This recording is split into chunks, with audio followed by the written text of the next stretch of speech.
Kuya Jet, wala pa pa-challenge. Kasarap manood eh. Lagi ako nanonood lagi ng mga update live eh. Ay, kadyan muna kaya. Salamat ha. Sige, sige.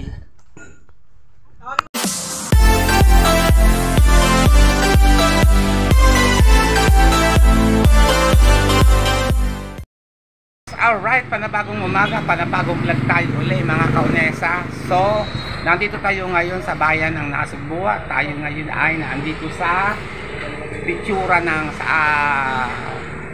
kuhanan ng picture. Naghanap kasi ako ng picture ng nanay ko kasi lalagyan ko po ng lapida doon po sa cemetery para sa aking mother. So mga kaunesa, panoorin na lang po ninyo ito sa aking huling vlog mga kaunesa. Nag-aayos po ako ng mga gagawin para malagyan po ng lapida po ang nanay ko sa cemetery. Kasi naka-1 year na po ang nanay ko nitong November 24, bali naka-1 year na po siya. Ay nagtatanong po ako sa aking mga tita kung pwede ko nang lagyan ng lapida ang aking mother sa cemetery. And advance happy birthday po ulit sa my mother in heaven. February 9 po ang birthday ng nanay ko. Advance happy birthday nanay into heaven. Alright? Nagganito. Alright? Subaybay na lang po ninyo mga kaunesa ang mga kaganapan. Ayan po, tapos na po mga kaunesa. Palaminate na natin po itong picture ng nanay ko. Yan. Ay, ito tayo magkano? Ito, babayaran na natin mga kaunesa.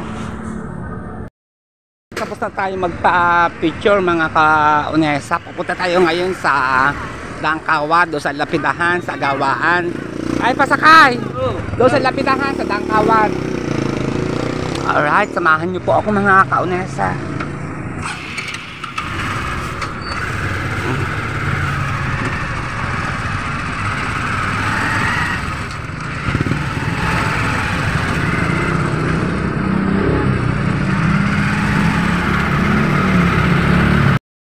Dito na po tayo ngayon sa lapidahan mga kaunesa. At magtatanong po tayo kung magkano. Ito po daw ay umaabot magkano? 1.8, dalawang pangalan. May kasama na isang picture. Wala pa po, pangalan. Pag may picture magkano? 3.5. Ay, ang mahal naman. Porcelain naman mama picture mo, hindi siya nag... 3.5. Ay, pag may picture po daw. Saan ilalagay? Dito, Ineng. Saan dito ilalagay? Ay, ma'am, ganito. Ilulubog kasi yan yan. Yan, ganito.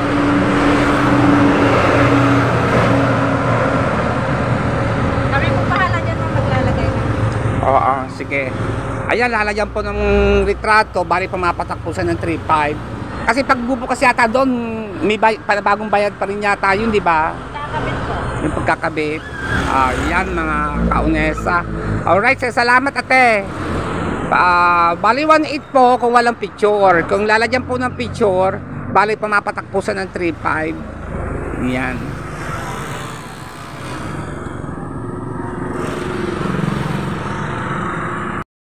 So yan mga kaunesa, nagtanong na po ako dito, nag-inquire na po ako dito po sa Dangkawad, sa bayan ng Nasugbu. Ang ganito po daw ay 1.8. Ngayon kung paglalagyan po daw ng retrato, ito mga patak ng 3.5. Sabi po sa akin. Okay, samahan po niyo ako. So ngayon po mga kaunesa, na tayo pinagtanong na po kung magkano po ang halaga. 3.5 po ang halaga pag may picture. Pero mamahalin po doon yung picture yung pang matagalan. Meron pong mas mura. Ay mas pinili ko na po yung pang matagalan, yung hindi po napapawi mga kaunesa. So pupunta tayo ngayon sa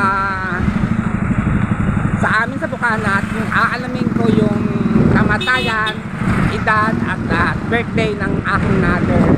Yan, samahan niyo ako mga kaunesa. Mga kaunesa, tayo muna kumain. Nagutom na po si kaunesa. At galing na po ako sa lapidahan. At ito po, naggaling na rin po ako sa Kodak. Nalaman din ko po ang picture ng nanay ko. And then po at pupunta tayo ngayon sa Bukana pagkatapos kong kumain kasi kukunin ko yung sure ng kamatayan ng nanay ko, birthday at edad. Yan mga kaunesa. Pati na rin po sa Tatay Bising, sa tatay ni na Charito Vlog, sa lolo ni Nina Kamuning. At isasama na rin po natin siya kasi siya po ang tinuri ko na pong ama nung ako'y maliit pa. Ayan po, ayan mga kaunesa. At tapos po nito, punta tayo sa Bukata, susulat natin yung mga kanilang kamatayan, edad at birthday mga kaunesa. Samahin niyo po ako mga kaunesa. Pagod na po ako mga kaunesa. So mga kaunesa, nandito tayo ngayon sa Bukana. At hindi ko kasi sure kasi kung 1946 ang inay, 1949. Tapos, ang Tatay Bising, stepfather ko po, tatay po ni Nina Roger, tatay po ni Charito Vlog, ay sasama ko na po rin sa lapida. At hindi ko kasi alam ang kamatayan ng Tatay Bising ang tatay ni Charito Vlog kung anong pitsang namatay para ayun kasi ang ilalagay sa lapida. Nag-apply na kasi ako sa lapida kanina. Nag-video ako doon. So ngayon mga kaunesa, si Nini naman pala ay nadala para sa ospital, nasa memorial. At doon ko na pupuntahan. At i-entertainin ko yung kamatayan ng kanyang ama at birthday. Isasama ko sa lapida sa inay. Nga. May ka-shout out. Okay, hanggang dito na lang po. Pupuntahan natin si Charito Vlog sa ospital at para po maayos doon sa lapida para makumpleto para isang lakad na lang natin mga kaunesa. Samahan niyo po ako. I love you. Kuya mga kaunesa, na dito tayo kay Bonita. Ayan, kaya ako pumunta din dahil gawa ng ako ay magpapagawa ng lapida ng inay. Hindi ko sigurado yung petsa ng inay na kung 1946 o 1940. Dalang hula ko 1949, 1946. Pipitin mo daw ito, Bibi. Akin na. Para sure ako.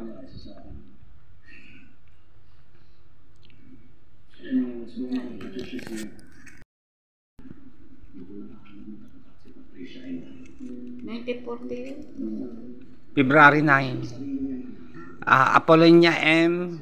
Marfil. Ano kanyang ID? Yan Masdan mo ang iyong mother, ang iyong mahal na nating magulang. Nakatarpuling niya, pinatarpuling ko yan. Ayan, ito po mga kaunesa, ang ng inay.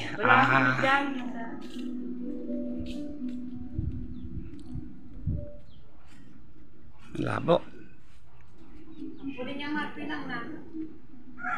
1940 sigurado ka? 1940 yun. Okay. 1940 daw talaga. Sabi ni Ate Bebe. Si CG. Wala ka bang pasok? Nalabas ko lang. Pati hindi ka pa natutulog. Dapat mag-beauty rest ka na. 1940 yun.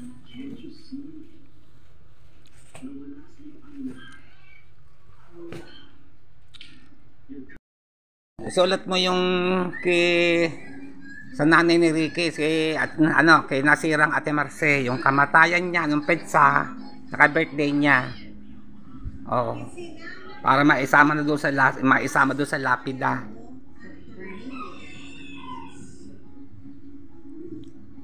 Tsaka yung sa inday, sulat mo din diyan para ayun ang dadalhin ko doon. Ang dalhin ko doon sa lapidahan. Ano ba ari? Certificate of death? Ay, certificate of death, Ate Bibi Ha? Ari, certificate of death. Yung patay siya. Inayos yung yung nilibing niya siya. Sa ano yan? Yung sa 1950 niyan.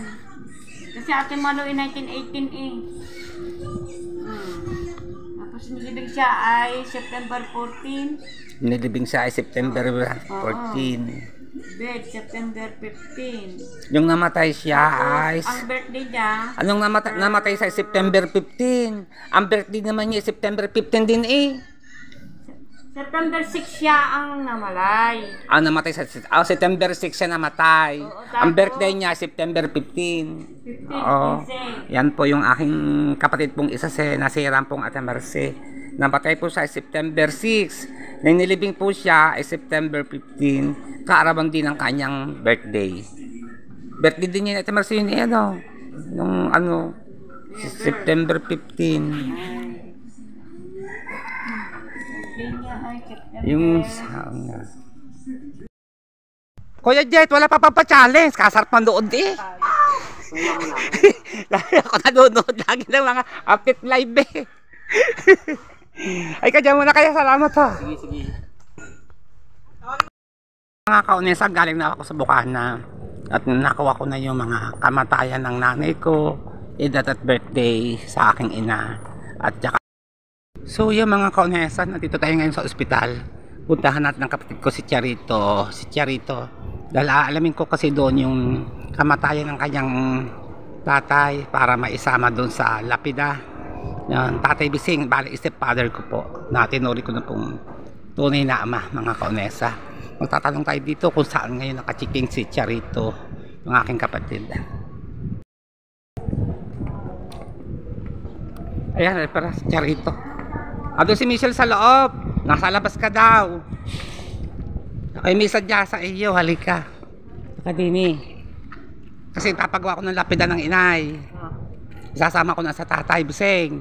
Ay, hindi ko naman alam kung anong petsa yung Vicente Villajuan. Yung kamatayan, hindi ko alam. Anong petsa siya ng matay. Kasi nagtanong. Nandun yun, nakalagay yun doon sa ano. Vicente Villajuan lang naman nakalagay doon eh. Vicente Villajuan lang nakalagay doon. Hindi mo ba tanda? Hindi ko tanda. Siya, kung gano'n, Vicente Villajuan na lang, ipalagay ko doon. O, yan. Anong oras ka daw, din eh. Nagka-subdes lang. Siya. At galing nga doon sa lapida at saka sa Bukana, hinahanap ko rin kay Ate Marce.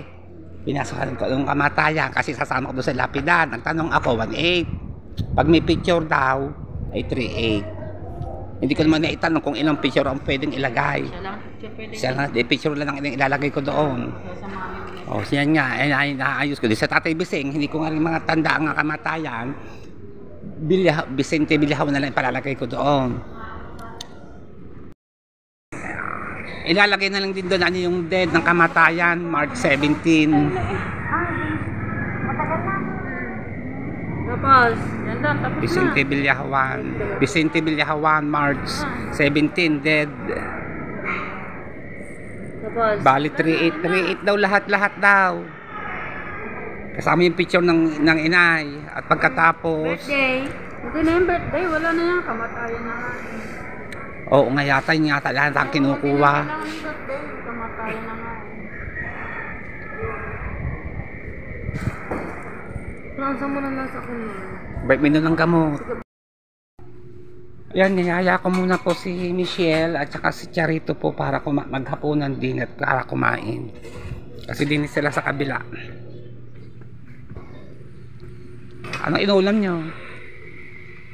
Ayaw dagdagan ng ulam. Ito po daw. Say, dami talagang pira. Ako po. Adobo pa rin po. Kinakain ko na muna po ang aking pamangkin at si Nini. At mamaya pa po yata sila magki-check-in sa loob, mga kaunesa. At ako naman po nagme-merienda rin po. At mamaya-maya at ako'y uuwi na rin po, mga kaunesa. Yan. Panoodin po ninyo sa channel po ni Kamuning itong kanyang huling upload ng mga kaunesa. Okay? Yan na muna kayo. Tapos na po, pinakain ko na muna po si Charito at saka si Kamuning dito po sa kantin. At ngayon, pumasok na po sila sa ospital. Ako hindi na po sumamat. Ako pauwi na rin po, mga kaunesa.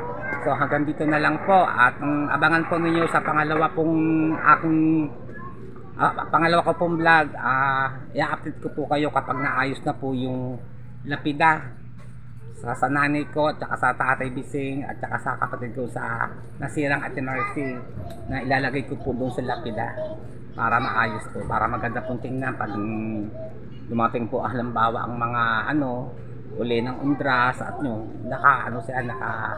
nakalapida na po ang nanay ko sa sementeryo. Update ko po kayo sa sunod ko pong vlog, mga kaunesa. At abangan na lang po ninyo. Bye, hanggang dito na lang po. Ingat po kayo at maraming salamat po.